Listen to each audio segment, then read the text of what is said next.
1922带领印度独立运动的甘地就任国大党的领袖。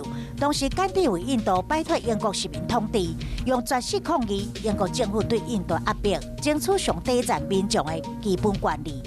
1984年12月24日，伫台北世贸大楼开工典礼，当时经济部长徐立德以及台北市长杨金藏等人共同主持动土仪式，正上届250位来宾坐满会场。一栋34层的大楼使用当时上新的科技进行施工，4档了后落成启用。